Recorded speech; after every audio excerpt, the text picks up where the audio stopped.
नमस्कार दोस्तों। तो हम यूपीपीसीएस में आए हुए पर्यावरण के प्रश्नों का अवलोकन और विश्लेषण कर रहे थे। 2012 से लेकर 2017 तक सारे प्रश्नों को हमने देख लिया है। अब 2018 के प्रश्नों को देखते हैं। संभवतः 2018 में सबसे ज़्यादा पर्यावरण सेक्शन से प्रश्न पूछे गए हैं। प्रश्नों की संख्या कुल 31 है, यानी 31। तो पहला जो क्वेश्चन है इंडिया स्टेट फॉरेस्ट रिपोर्ट से है। तो 2017 वाला क्वेश्चन ये बना के पूछा है। तो 2017 वाला तो काम आएगा नहीं, क्योंकि 2019 में अब रिपोर्ट आ चुका है। तो हम इस क्वेश्चन को पर बात करने से बेहतर है कि 2019 वाले रिपोर्ट के कुछ फैक्ट को देख लेते हैं। जैसे सबसे पहला फैक्ट ये है कि ISFR रिपोर्ट, जो इंडिया स्टेट फॉरेस्ट रिपोर्ट होता है, ये प्रतिवर्ष नहीं, प्रति 2 वर्ष में आता है। तो पहला फैक्ट तो ये हो गया। दूसरा, जो 19 में रिपोर्ट आई थी, ये 16वीं रिपोर्ट थी। तो अब जो आएगा 21 में, क्योंकि 2 साल में आता है तो 21 में आएगा, तो 21 वाला जो आएगा तो 17वीं रिपोर्ट होगी। तो 2 फैक्ट तो ये हो गया। तीसरा फैक्ट, कभी कभी पूछ लेता है वन प्लस वृक्ष, यानी कि वन आवरण और वृक्षावरण दोनों मिलाकर के भारतीय भूमि का कितना % है। तो 24.56% भारतीय भूमि का वन और वृक्ष दोनों मिलाकर के है। सिर्फ वन के बारे में पूछे तो 21.67%, यानी कि 21.67% वन का क्षेत्र है भारत में 2019 के रिपोर्ट के हिसाब से। और सिर्फ वृक्ष की बात करें तो 2.89, यानी कि 2.89% भारत की भूमि का सिर्फ वृक्ष वाला क्षेत्र है। तो ये 5 फैक्ट हो गया। कुछ फैक्ट और देख लेते हैं, जैसे कि 15वीं रिपोर्ट जो 2017 में आई थी ISFR का, और 16वीं जो रिपोर्ट आई है, तो क्या 16वीं रिपोर्ट में वृद्धि हुई है, कमी हुई है। तो कुल मिला के वृद्धि हुई है। प्रतिशत की बात करें तो 0.65% वृद्धि हुई है। और अगर किलोमीटर स्क्वायर की बात करें तो 5188, यानी कि 5188 किलोमीटर स्क्वायर, 5188 किलोमीटर स्क्वायर की वृद्धि हुई है। परसेंटेज में 0.65%। अच्छा, 2019 का जो रिपोर्ट आया था उसमें नया एक्सरसाइज जोड़ा गया। वो नया एक्सरसाइज क्या था? वनों के प्रकार एवं जैव विविधता। तो ये भी एक फैक्ट है। नेक्स्ट जो फैक्ट है ये कि मैंग्रोव के बारे में। तो मैंग्रोव का जो अभी कुल मैंग्रोव हमारे देश में है वो 4975 किलोमीटर स्क्वायर है। मतलब कि 5000 किलोमीटर स्क्वायर में 25 किलोमीटर स्क्वायर कम, और कुल भूमि का 0.15% मैंग्रोव का क्षेत्र है। वृद्धि हुआ है मैंग्रोव में, ये बात ध्यान रखना है। और कितना वृद्धि हुआ है? तो 54 किलोमीटर स्क्वायर वृद्धि हुआ है। तो बस यही फैक्ट था। एक फैक्ट और है कि मैंग्रोव की सबसे ज़्यादा संख्या जो है वो वेस्ट बंगाल में है, उसके बाद गुजरात में है, फिर अंडमान निकोबार में, फिर आंध्र प्रदेश में, और फिर महाराष्ट्र में है। फिर से बोलता हूँ, वेस्ट बंगाल में सबसे ज़्यादा मैंग्रोव है, गुजरात में उसके बाद, फिर उसके बाद अंडमान निकोबार में, फिर आंध्र प्रदेश में, और फिर महाराष्ट्र में। तो ये कुल मिलाकर 10 फैक्ट थे। मैंने बोल दिया, जहाँ जहाँ आएगा मैं दोहराता रहूँगा फिर से। जो नेक्स्ट क्वेश्चन है वो भारत में बाघ परियोजना कब शुरू की गई। तो भारत में जो बाघ परियोजना शुरू की गई थी वो 1973 में शुरू की गई थी। 1 अप्रैल 1973 को, 1973 को। और 1973 किसी भी विकल्प में नहीं है, इसलिए यहाँ पर उत्तर की जगह पर स्टार बना हुआ है। तो इस प्रश्न को मूल्यांकन से बाहर कर दिया गया था यूपीपीसीएस के द्वारा। अच्छा, जब बाघ परियोजना के बारे में बात कर ही रहे हैं तो 2-4 फैक्ट को देख लेते हैं। जैसे भारत में बाघों की अभी जो संख्या है वो 2967 है, यानी कि 2967, 3000 में से कुल 33 कम। विश्व बाघ दिवस मनाया जाता है 29 जुलाई को। 2 फैक्ट हो गया। तीसरा फैक्ट ये कि सबसे ज़्यादा बाघों की संख्या की बात करें तो मध्य प्रदेश में सबसे ज़्यादा बाघों की संख्या है, और उसके बाद फिर कर्नाटका में है। मध्य प्रदेश और कर्नाटका में दोनों में बाघों की संख्या में मात्र 2 का अंतर है। मतलब कि कर्नाटका में जितने बाघ हैं उससे 2 ज़्यादा है मध्य प्रदेश में। अगर हम यूपी की बात करें तो बाघों की संख्या के मामले में यूपी 5वें नंबर पर आता है। कुल मिला के 173 बाघ उत्तर प्रदेश में अकेले हैं। अच्छा, और 2014 वाली जो रिपोर्ट आई थी और फिर 2018 में जो रिपोर्ट आई, ये 4 साल में रिपोर्ट आता है बाघ रिपोर्ट। तो 2018 की रिपोर्ट के हिसाब से 2014 की तुलना में 33% बाघों की संख्या में वृद्धि हुई है। ठीक है, तो ये सारे फैक्ट थे 5। नेक्स्ट क्वेश्चन देखते हैं। निम्नलिखित में से कौन मानव जनित जीवोम का एक उदाहरण है। तो मानव जनित जीवोम का उदाहरण फसली भूमि होता है, जबकि घास का मैदान, जल तंत्र और वर्षा वन जो है ये प्राकृतिक जीवोम का उदाहरण है। बार बार सुनते रहे, कम से कम 3-3 बार अगर आप सुन लेंगे बढ़ा करके भी 1.25 या 1.5 वाले स्पीड पे, तो सारे फैक्ट याद हो जाएंगे। वन रिपोर्ट के बारे में कोशिश करूंगा कि एक नया जो आर्थिकी में है घटना चक्र का, उसका स्पेशल एक वीडियो बना दूँ 5-7 मिनट का। देखिए, नेक्स्ट क्वेश्चन है, निम्नलिखित में से कौन सा जानवर बिना पानी पिए सबसे लंबी अवधि तक रह सकता है। तो इस विकल्प में कंगारू चूहा जो है वो बिना पानी पिए सबसे लंबी अवधि तक रह सकता है, जो उपलब्ध विकल्प है उसमें से। तो विकल्प डी इसका सही आंसर हो जाएगा। नेक्स्ट क्वेश्चन, भारत का प्रथम national centre for marine biodiversity किस शहर में स्थित है?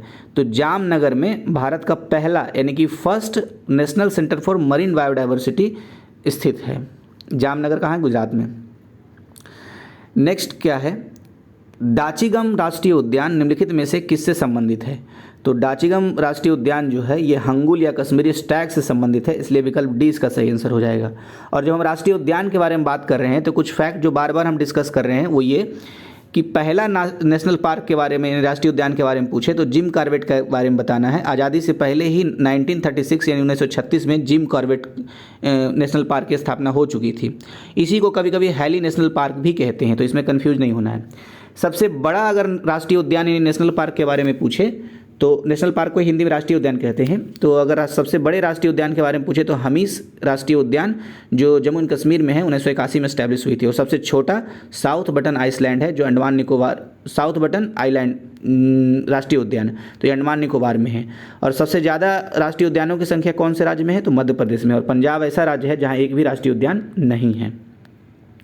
नेक्स्ट देखते हैं, विश्व जैव विविधता दिवस कब मनाया जाता है? तो विश्व जैव विविधता दिवस 22 मई को मनाया जाता है, तो विकल्प बी इसका सही आंसर हो जाएगा। अच्छा, जब जैव विविधता के बारे में बात कर रहे हैं तो एक फैक्ट हमें याद आना चाहिए कि इस शब्द को सबसे पहले 1985 में WG रोजेन ने दिया था, और ठीक इसके 3 वर्ष बाद यानी कि 1988 में नॉर्मन मायर्स ने हॉटस्पॉट जैसे शब्दों का प्रतिपादित किया था। और जैव विविधता जो दिवस है वो कब मनाया जाता है? विश्व जैव विविधता दिवस 22 मई को। ठीक है, ये तो हो गया। अच्छा, जब दिवस की बात कर रहे हैं तो कुछ दिवस जो क्वेश्चन आ चुका है उस पर बात कर लेते हैं। जैसे हमने एक पढ़ा था कि ओजोन, अंतर्राष्ट्रीय ओजोन दिवस है, ये 16 सितंबर को मनाया जाता है। विश्व पर्यावरण दिवस 5 जून को मनाया जाता है। विश्व आर्द्र भूमि दिवस, तो विश्व आर्द्र भूमि दिवस यानी कि वर्ल्ड ये wetland day, world wetland day 2 फरवरी को मनाया जाता है। और 22 मई को तो अभी हमने देख ही लिया है, जैव विविधता दिवस मनाया जाता है। और 22 अप्रैल को यानी ठीक 1 महीना पहले पृथ्वी दिवस मनाया जाता है। और ठीक उससे 1 महीना पहले 22 मार्च को विश्व जल दिवस मनाया जाता है। फिर से बोल देता हूँ दिवस वाला, 22 मार्च विश्व जल दिवस, 22 अप्रैल पृथ्वी दिवस, 22 मई जैव विविधता दिवस, बाकी 16 सितंबर ओजोन दिवस, 5 जून विश्व पर्यावरण दिवस और 2 फरवरी विश्व आर्द्र भूमि दिवस। तो ये सारी बातें हो गई। अच्छा, एक और है 21 मार्च विश्व वानिकी दिवस। तो ये सब हमने डिस्कस कर लिया है। अगर आपने पिछले वाले सारे वीडियो देखे हैं 2012 से अब तक, तो सब वही रिपीट यहाँ किया जा रहा है, एक तरह से रिविजन हो रहा है। नेक्स्ट क्वेश्चन क्या है, निम्न में से किसमें ओजोन की सर्वाधिक सांद्रता मिलती है? तो जो उपलब्ध विकल्प है उसमें से स्ट्रेटोस्फेयर, दरअसल उपलब्ध विकल्प क्या स्ट्रेटोस्फेयर में ही होती है। सबसे नीचे जो क्षोभ मंडल होता है उसके ऊपर समताप मंडल होता है, इसी को हम कहते हैं स्ट्रेटोस्फेयर। तो स्ट्रेटोस्फेयर में सबसे ज़्यादा होता है ओजोन। ओजोन का ही रासायनिक सूत्र होता है O3, क्योंकि इसमें परमाणुओं की संख्या 3 होती है। और ओजोन एक ग्रीन हाउस इफेक्ट वाले गैसों में से भी आता है। 3 से 7% ग्रीन हाउस इफेक्ट पैदा करने में, यानी ग्रीन हाउस इफेक्ट का 3 से 7% ओजोन द्वारा ही बढ़ाया जाता है। और ये कहाँ होता है सबसे ज़्यादा? ये स्ट्रेटोस्फेयर में। अच्छा, एक बात और हमने चर्चा की थी कि अगर ये ओजोन गैस जो है वो वैसे तो रक्षक का काम करता है, सूर्य से जो परावैंगनिक अल्ट्रावायलेटेड जो रेज होती है, परावैंगनिक किरणें, वो जो पृथ्वी पर न पहुँचे इसके लिए ओजोन जरूरी है, क्योंकि ये छलनी की तरह छान लेता है ऊपर ही। लेकिन यही ओजोन गैस बहुत ही खतरनाक भी साबित होता है। कब?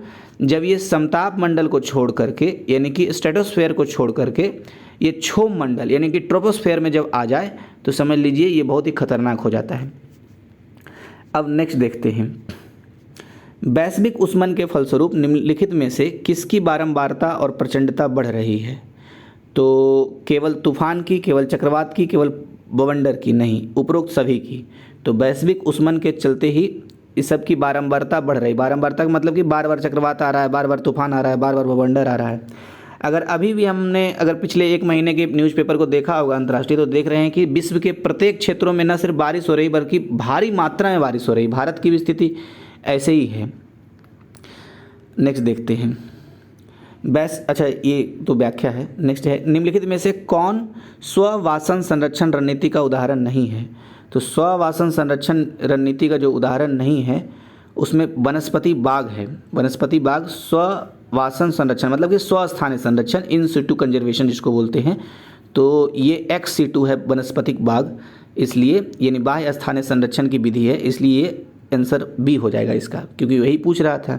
जबकि जैव मंडलागार, राष्ट्रीय उद्यान और पवित्र उपवन जो होते हैं वो स्ववासन संरक्षण यानी कि इन सीटू कंजर्वेशन के तरीके होते हैं।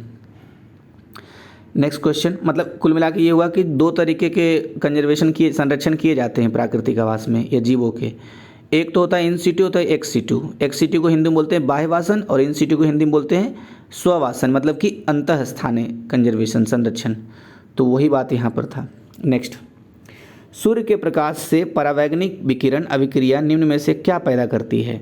तो सूर्य के प्रकाश से अगर परावैंगनिक विकिरण की अभिक्रिया होगी तो ओजोन पैदा करती है, जिसको O3 कहते हैं, क्योंकि इसमें परमाणुओं की संख्या 3 होती है। और विश्व ओजोन दिवस 16 सितंबर को मनाए जाते हैं।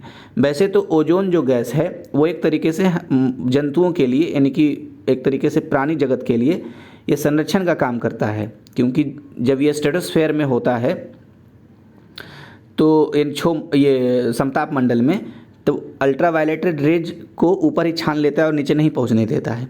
लेकिन जब ये क्षोभ मंडल में पहुंच जाए तो ये हानिकारक हो जाता है। नेक्स्ट, निम्नलिखित युग्मों में से कौन सही सुमेलित नहीं है?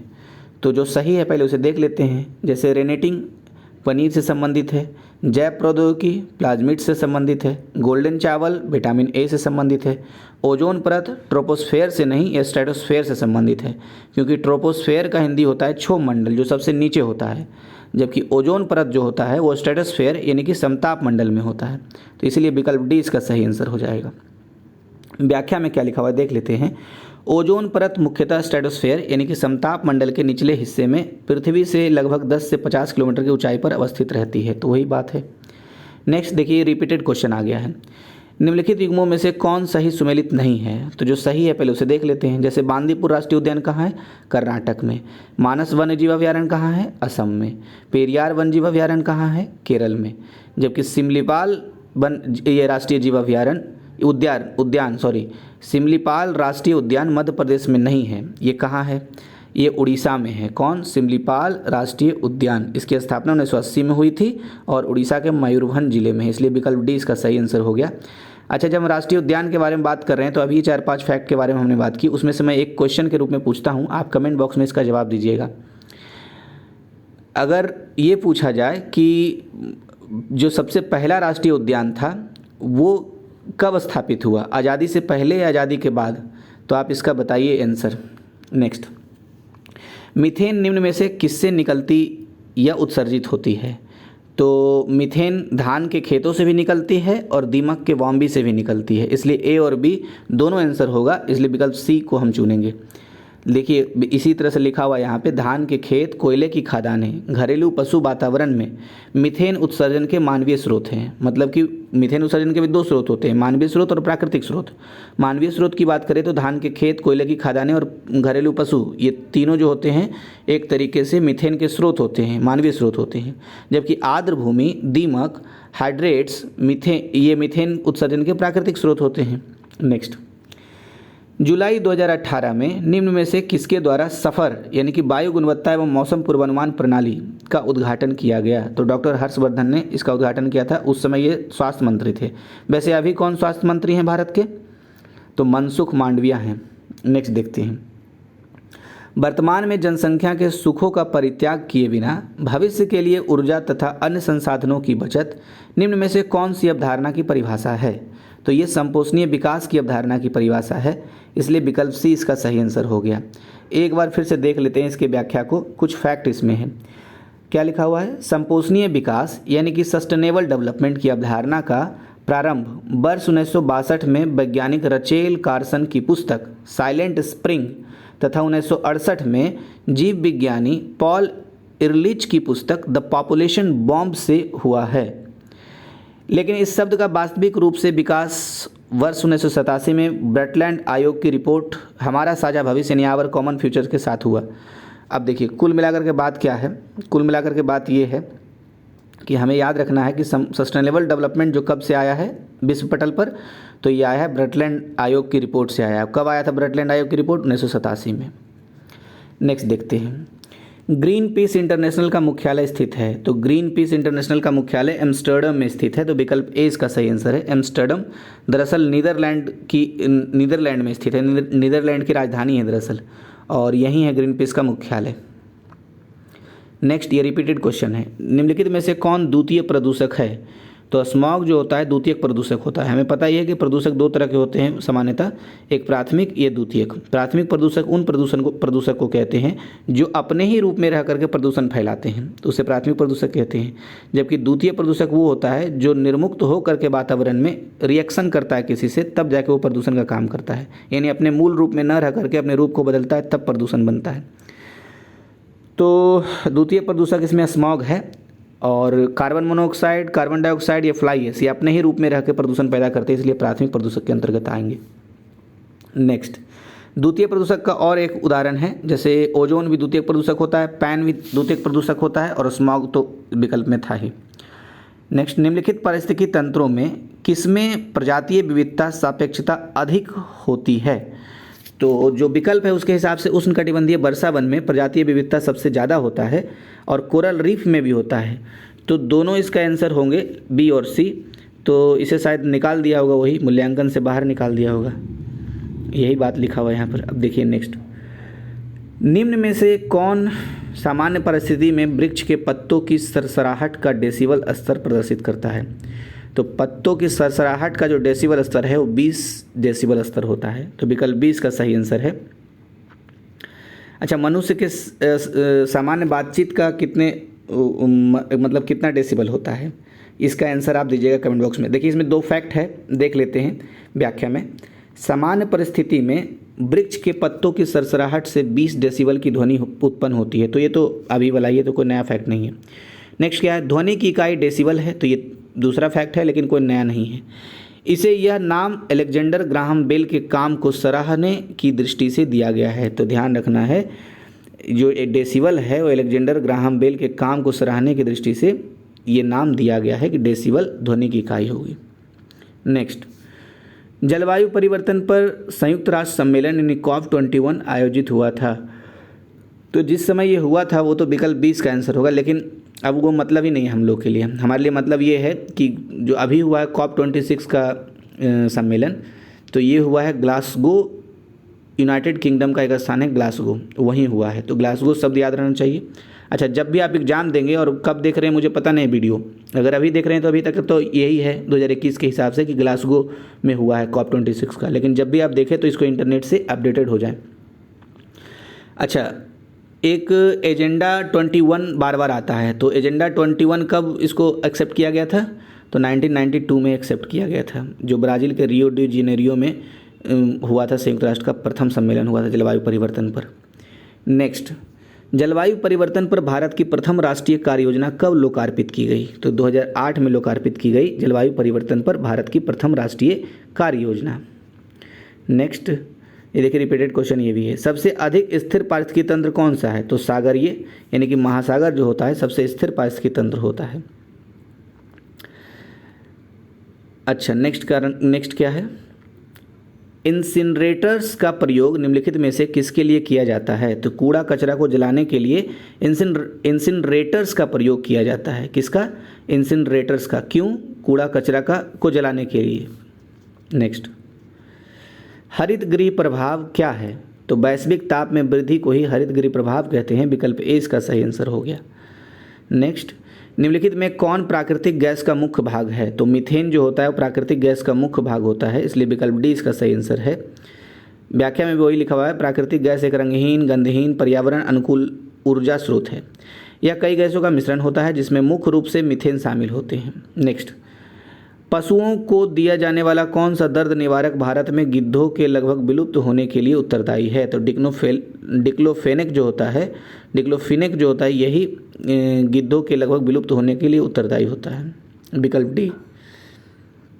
ये हमने पढ़ाई था कि भारत में जो पता चला कि गिद्धों की जो 1992 से 7 तक में 97% की कमी दर्ज की गई थी, तो ये इसी दवा के कारण ऐसा हुआ था।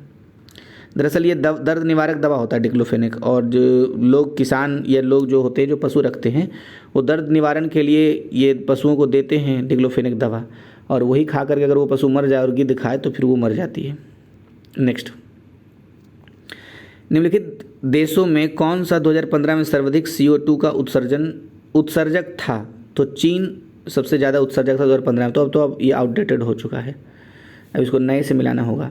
नेक्स्ट, कौन सही है उसके बारे में पहचान करना है। तो पहला कथन, प्राकृतिक आपदाएं सर्वाधिक क्षति विकासशील देशों में करती है, तो बिल्कुल सही है। प्राकृतिक आपदाओं से सबसे ज़्यादा क्षति विकासशील देशों को ही होता है। दूसरा, भोपाल गैस त्रासदी मानव निर्मित थी, ये भी सही है। भारत आपदा युक्त देश है, तो आपदा युक्त देश है ऐसा हम खुले तौर पे नहीं कह सकते हैं। जापान के बारे में भले कह सकते हैं कि आपदा युक्त देश है, लेकिन भारत के बारे में ये उचित नहीं है। चौथा, हालांकि ऐसा नहीं है कि आपदा नहीं आता है, लेकिन जापान की तुलना के हिसाब से करें तो नहीं कह सकते हैं कि आपदा युक्त देश है। नेक्स्ट है, मैंग्रोव चक्रवातों का प्रभाव कम करते हैं, तो एकदम बिल्कुल सही कथन है, मैंग्रोव के कारण ही चक्रवात के प्रभाव में कमी देखी जाती है। अब नेक्स्ट देखते हैं, इस हिसाब से विकल्प सी इसका सही आंसर हो गया। नेक्स्ट है,